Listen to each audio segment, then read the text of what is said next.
Hey YouTube, how's it going? My name is Natalie. I'm a criminal defense attorney, and we're going to be reacting to Sovereign Citizen Fails in Traffic Court. This video was sent to me by a subscriber, and if you want to send me any video suggestions, my email address is natalielawyerchick@gmail.com. Let's get right into it. Okay, so over here, pre-trial? Yes. Okay, then I guess just maybe to set this out, I'm not sure exactly what Mr. Hayward wants to do. So far, I've picked up that this is a pretrial conference, and the judge said he's not sure what the defendant, Mr. Taylor, wants to do. Push forward for a different kind of proceeding at this point. Well, I missed you guys. I had to come back. I do have an objection to the proceedings completely overall, and the specifics of my objection I have here in writing, which I'd like to submit for evidence to the court that I'd be more than happy to read here real quick. So something that you write up is maybe a motion or a memorandum for the court, but it is not evidence for the court. You can make your arguments and file whatever motions that you file. Usually written motions have to be filed ahead of time before you come to court. But just something that you typed up is not evidence of anything. It's usually your testimony, a memorandum, or a motion. You can hand it forward, I'll take a look at it. I mean, you're going to hand it. It's not necessarily evidence. And the judge just told him it's not necessarily evidence, but if you want to hand it to me, I'll take a look at it. Your position, so if you want to hand it forward, I'll take a look at it. Okay, I'd just like to read it real quick for me, please. I move this. So the judge gave him the opportunity to read his pre-written statement, and instead of giving it to the court, which he should have come with a copy of it, he just wants to read it. Court and you, Judge, to take judicial notice that my special visitation was forced, that my visitation is special and not general. This is my specific objection to the presumptions upon which a false conclusion of law has been administratively made with regard to my status before this court. The plaintiff in this case is an administrative officer representing the corporate and de facto Washington state, which has legislative power to compel performance upon the letter of its statutes upon all persons subject to its jurisdiction. The only due process that its legislative courts recognize is the right to be heard on the facts of the case. The corporate plaintiff in this criminal action before this court has made an unproven conclusion of law that Christopher Aaron of the Hayward family is among those persons who have lost or otherwise abandoned their status in the guaranteed Republican form of government and who must perform under legislative power upon the exact letter of every legislative statute with no due process of law protection other than the right to be heard on the facts of the case. It is from this false conclusion of law that Administrative Officer Nicholas Sherman issued the contested bill of pains and penalties upon Christopher Aaron of the Hayward family. This court must take judicial notice that Christopher Aaron of the Hayward family, an unenfranchised individual, has made a contrary conclusion of law to that of the plaintiff. Christopher Aaron of the Hayward family claims his guaranteed fundamental and unalienable rights stemming from both the national and state constitutions to full due process of law in all criminal actions against him, which means he is subject only to judicial power, not legislative power. Said judicial power, when exercised over him, requires a corpus delicti or a damaged party who has sworn out a verified complaint against him. This is lacking in a criminal complaint against Christopher Aaron of the Hayward family brought on by the plaintiff. Okay, so I'm going to stop him right there, just so that I can kind of correct some of the things that he said. First and foremost, the last thing that he said was the most concerning to me, which is that basically he only recognizes the judicial body, not the legislative body. So laws that are passed by, state governments or federal governments, by elected legislatures, he does not agree to that and does not believe that that is constitutionally sound. That is incorrect. The Constitution forms the Congress, imbues the Congress with its authority and the voting power that they have in order to make certain legislation. The judicial branch of government, their role is to interpret those laws and then to square those laws with both the state constitution and the United States Constitution if it's a state case, or with the United States Constitution if it is a federal case. So basically the only time that a court is making law, which is why the courts usually try not to do that, is when they're finding that a law that is passed by the legislative body is unconstitutional and does not square with the Constitution, and therefore they lay down a new standard that is more in line with the Constitution. So what he just said was incorrect, of course, there. Secondarily, he is making these arguments as to the type of administrative body that these criminal or traffic courts are. They are not administrative in nature. They are judicial in nature. They fall under the judicial branch of government. Administrative bodies fall under the executive branch of government. There are some administrative offices that are formed by legislative branches of government, but that's not what we're talking about here. Now, if this is an MVA hearing, then there is potential that this is an administrative hearing, but I don't think that it is. I think that it's traffic court and not a motor vehicle administrative hearing. Either way, you are subject to the laws of that body, whether or not it is legislative or administrative. Administrative bodies have the full force of the law and then review by the judicial branch of government. And just because you do not accept the law as it is written does not mean that you're not subject to the law. The law does not require your consent. When you're in this country, you have to follow the laws of this country, and you're subject to the judicial process that is passed down or mandated by the Constitution. So all of this stuff that he's saying, attempting to make up new law, trying to make up new governmental structure, that has no force of the law just because he doesn't necessarily believe in it. Calling yourself, John Smith of the family Harris has no bearing on whether or not this court has jurisdiction over you. You could just be Cher. You could just be a one-name person. You have no last name, and the court would still potentially have jurisdiction over you if the alleged offense occurred where that court sits, where that court has authority over, within the time of the statute of limitations. So these arguments that he's making are, unsound. All right, come on. So the unlawfully charged Christopher Aaron Haywood declares that his unenfranchised status as a preamble American citizen of the guaranteed Republican form of government known as the United States of America and inhabitant of Washington State, that with I do want to say one other thing, though. So he was saying in the beginning that this is only a special appearance. That does have some basis in the law. So when you are contesting the jurisdiction of the court in a civil case, when you are just contesting jurisdiction, you have the right to enter as a special appearance and not a general appearance, meaning you're not submitting to the jurisdiction of the court. You're asking for the court to determine its own jurisdiction. You've raised a motion to dismiss the case or to quash the subpoena or the complaint based on a lack of personal jurisdiction over you or subject matter jurisdiction. And you're only entering for the purpose of challenging jurisdiction. That is something that's available in civil cases, not in criminal cases.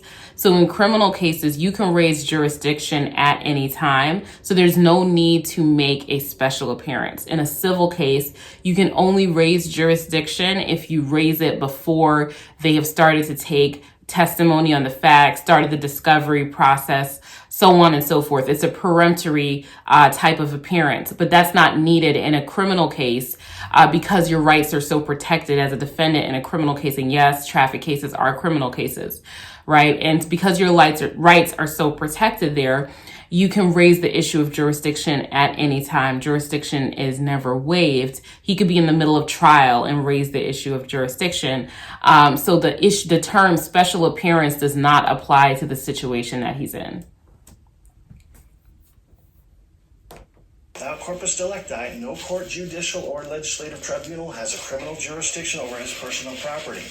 Therefore, the accused specially visits before the law side of this court today, seeking its protection from the excess zeal of corporate government, trusting that this court will assume a neutral stance at law and require the corporate plaintiff in this criminal action to prove its in rem and or in personam criminal jurisdiction over the accused to be a fact of law before this court will take on the role of judging the facts of this legislative charge brought before you.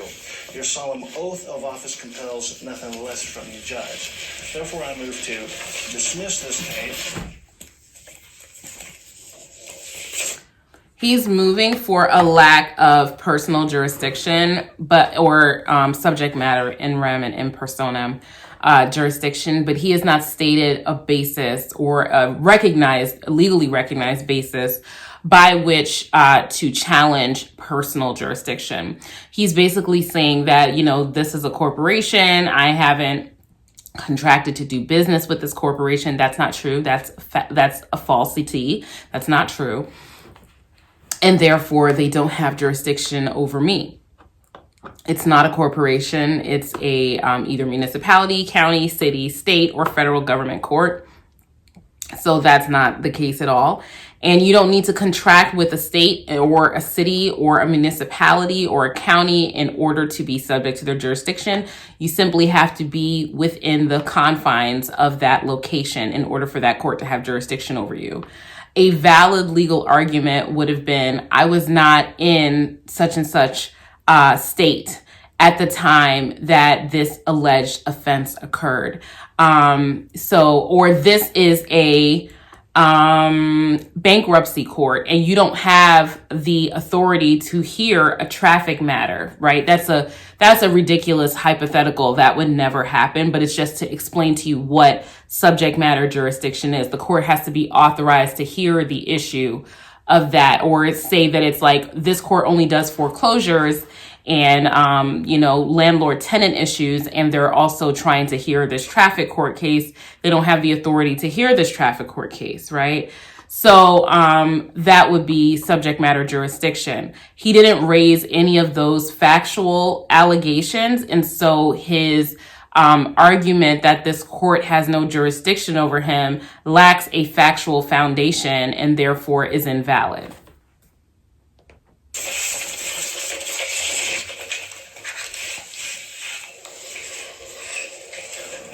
For lack of prosecution, as a prosecutor cannot testify to facts of which he has no first-hand knowledge. Okay. Regarding the statement of objection, the motion is dismissed. I don't think there's any basis for that here today. That's why I think it's a trial or maybe you can talk to a public defender. So the prosecution objected to the motion to dismiss. They said there was no basis for that today because this is, again, just the preliminary hearing where they would be telling him, or the initial appearance, the arraignment, however they call it, wherever they are, where the court is just telling him that he has the right to counsel, telling him what his trial date will be. And usually they would not address the issue of jurisdiction at that initial arraignment. And it's the court's discretion whether or not they want to even hear that issue. He's raised it, but this is probably not the appropriate time. And so what the prosecution's answer is that this is not the appropriate time to raise that issue. The prosecution has to be given time to respond. And also, just to briefly touch on something that he said that the defendant said that was very incorrect, was that the prosecution cannot testify to establish jurisdiction. The prosecution would not testify to establish jurisdiction. The prosecution will call the police officer, and the police officer who made the traffic stop would testify that this occurred in such and such county, city, state, right? Giving this court jurisdiction, and that this person was the person who did it, giving them jurisdiction over the person of, the defendant. So this argument is actually kind of silly that the prosecution can't testify because the prosecution would not seek to testify in their own case. Now, if they were going to argue based on what's in the charging document, be that an affidavit, a statement of probable cause, or a citation, which they would be able to do at a preliminary stage just to determine whether or not the court has preliminarily established jurisdiction, they would be able to make arguments based on what the officer wrote in the citation or the statement of probable cause or the affidavit. But that is not testifying. That's just submitting on the evidence that the court already has because it's a lower standard of proof at a preliminary hearing. Well, if the court chooses to go ahead with the trial, I do have a questionnaire of discovery of 3 pages. And I can also submit to the court. If you are requesting discovery in your traffic case, then you submit that discovery request to the prosecution. You can file it with the court to let the court know that you filed it in case there's a discovery issue that comes up later. Discovery is the evidence that the state intends to introduce at trial. I always file discovery requests in my case, but that does not stop the case from moving on to the next stage. Again, the prosecutor just wants to proceed legislatively, completely ignoring judicial. What does that mean? And the prosecution just said, I'm not even sure what that means. That doesn't mean anything. Proceed legislatively. You cannot throw aside the laws, the traffic laws that were written by the legislature just because you don't like them, right? The legislature is imbued with their authority, I think in Article 1 of the Constitution, that gives the legislature the authority for how many senators that they're going to appoint, how many votes they have per person, and the state constitutions do the same. So just like how the judicial body is recognized, the legislative body is recognized. I'm not sure exactly what we can do beyond just setting out to do this again. This is what my second. I object. The court hasn't even shown jurisdiction, hasn't shown a nature and cause, and the prosecutor is not a first-hand witness. Okay, first of all, we don't object to interrupt other people when making arguments. Mr. I'm sorry, I thought he was finished. Interrupt you. Correct. I thought he was finished. I'm sorry. But you're interrupting the judge now too. The judge admonished him for speaking over the prosecutor, and he's like, I'm sorry, I thought he was finished. But you're also interrupting the judge by saying that. So you do want to interrupt people because you know that your arguments don't make any sense. You're trying to disrupt the proceedings of the courtroom.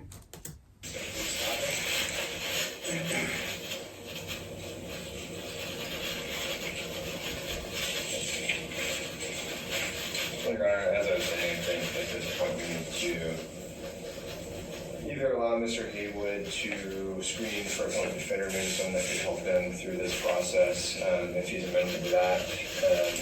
Otherwise, I don't see any other option there. What the prosecutor actually said, those closed captions are not good. And it's understandable because it's surreptitious recording. It doesn't have very good audio. But what the prosecutor is saying is that we can screen him for his eligibility for a public defender, or he can represent himself or get an attorney to another attorney, paid attorney to represent him. But, you know, this is not the appropriate time to address this issue. And he's correct. Again, you can raise it at the preliminary stage, but all that the state is intending is all that the state has to prove at an initial arraignment is that the officer made the allegation that this thing occurred in the locality where the court is situated. That's it. You know, they don't have to have testimony even. It just has to be on the face of the charging document. So this guy's arguments are faulty because they're based on the premise that there would have to be testimony at this stage to establish jurisdiction, and there does not have to be. Ooh. Okay, so, Mr. Haywood, I don't find any basis at this stage to dismiss this action. I'm prepared to set the matter for trial. And I'm also going to ask you whether or not you intend to represent yourself pro se in that trial, or whether or not you're wishing to screen a public. So the judge has denied his motion to dismiss for lack of jurisdiction, and whatever other arguments he was making, and said he's going to set the case in for trial, and asked him if he's going to represent himself or request the services of the public defender. I would definitely not want a public defender. Of course not. I'll come in a special visitation under threat of arrest in propria persona. Proper person. Living person. So I'm going to put out an order, a motion and an order for you that you can take with you today. Set the matter for trial. Your Honor, looks like he expires on December 3rd. Okay.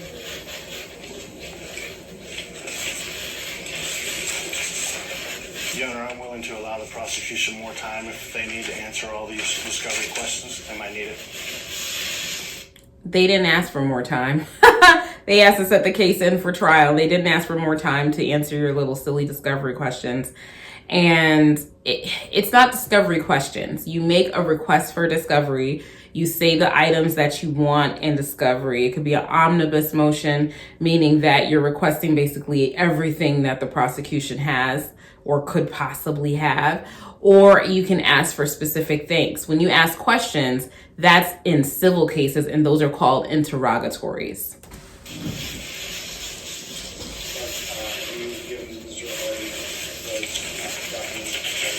I wasn't sure if I should hand them in to the clerk or...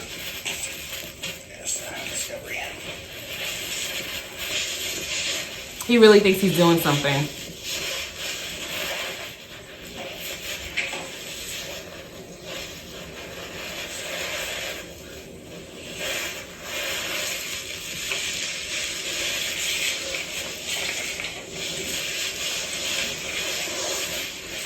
I'd ask you to follow that. Okay. So he just asked him to file the discovery request with the office. And, you know, I think a little bit that's the prosecution playing with him because he has received it. He is a representative of the office. He's just physically served the discovery request on him.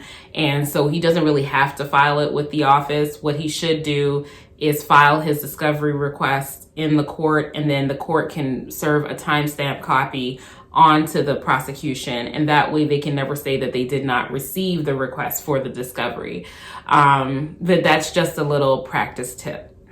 It's a waiver of right to counsel document. I'm going to give you a copy of it. Because when as you go over this, when you come back for your trial, be prepared to talk to the judge about this specific document that as you understand and be advised and aware of the hazards or risks of proceeding without an attorney. Certainly it's your right to do that. Thank you, Judge. So the judge, usually on the trial date, if a person shows up without an attorney, and sometimes before at other types of hearings, the court will inquire with the defendant as to their voluntary and knowing waiver of their right to have counsel and the risks of proceeding without counsel. And so he's giving him that waiver form, which explains those rights ahead of time so that he can review it. And then when they come in for trial, he can go through it with him and make sure that he understands that he has the right to counsel and the benefits of having counsel, and that he's choosing to waive that right anyway and go it on his own and represent himself. The next court date down will be your trial date, whatever. Is that in the afternoon? 9 a.m. 9 a.m. Do we have a date for the afternoon? No, I can't do the mornings. Trials are always 9 a.m. There's no afternoon trial sets. Okay, well, I don't consent to that. That's your trial date. So we're going to proceed regardless of the consent. I don't need your consent on the judge setting the trial date for 9 a.m. With no stated jurisdiction. Say your trial date November 26th. Okay. Be here. Well, of course, I'll be here. I'm here arrested. That's right. So it didn't work out how he wanted it to. And he said, oh, you're going to set a trial date even against my consent?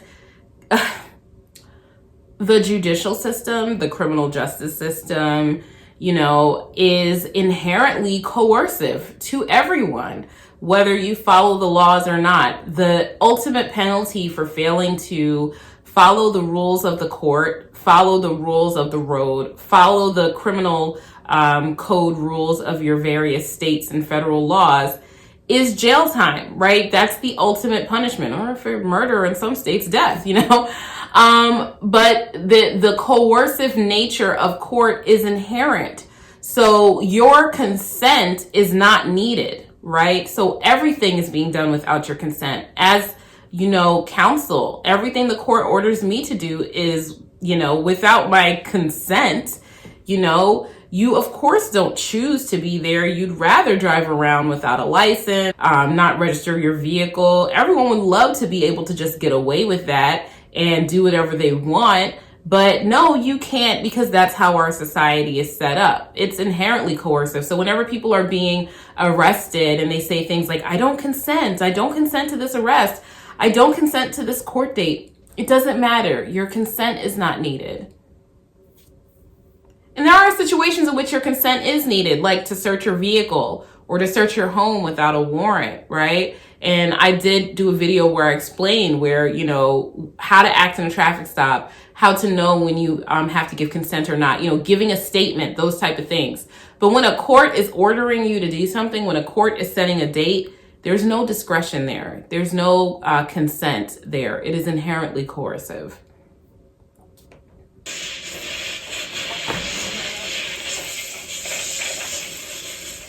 That's the right? Okay. And this is my stuff? Yeah. Thank you.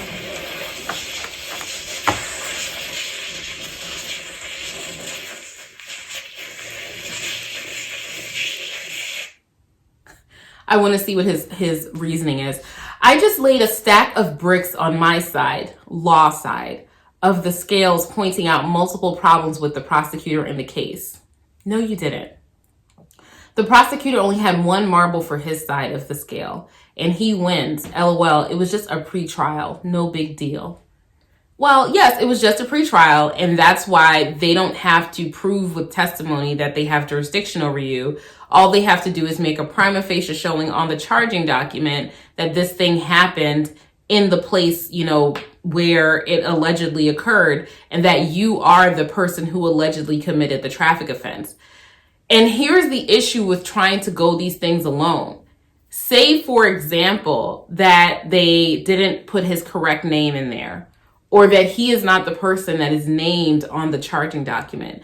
If you show up there with counsel, even at the preliminary hearing, and say, Your Honor, my client is not John Smith. My client is Stevie Ray, right? And Stevie Ray wasn't there on this day. It was somebody else. He's not this person that's identified. And here's his ID. On the face of the charging document, this is not the person. Now, the judge could say, well, I'm going to set this in for a hearing on the issue of jurisdiction. The judge could say, state, what's your response? And the state could say, I need some time to respond to this. I wasn't aware of this issue. I need to talk to my officer. Or the judge could say, all right, well, state, make your arguments, go out and call your police officer on the phone, see what's going on, and then say, okay, well, after hearing the arguments on the face of the charging document, this is not the person who allegedly committed this offense, so I have to dismiss this case, right? Or this is some type of mistake or something like that, so I have to dismiss this case, even at the preliminary stage. That can happen. It's rare, but it can definitely happen. But the problem is that he's making arguments that are not legally sound. He's not aware of the legally sound arguments that he could be making. Now, factually speaking, none of those circumstances may apply to him that would exempt him from the jurisdiction of the court at the preliminary stage. But there is a possibility that those factual circumstances are there, but he doesn't know how to argue them because he wants to argue nonsense things like this. For some reason, the legislative body is not recognized while the judicial body is. So yeah, that's really what his main issue is that he doesn't understand the law that applies to his situation. He's trying to make up his own law. You know, it's like, okay, you have a stack of bricks, but those bricks are made of paper, right? They're all fake paper bricks. So the marble outweighs it because the marble has actual substance. Those are my thoughts on sovereign citizen loses in traffic court. You know, it's good that he recognized that he lost. Sometimes they don't even recognize that they've lost. And I doubt that he came back with an attorney, but at least I know that he came back because he understands the consequences of not coming back is potential incarceration, for failing to appear in court. Yeah, so he was, you know, pretty well versed in his sovereign citizen doctrine. He was very well versed in that. Some of them are not even well versed in sovereign citizen doctrine.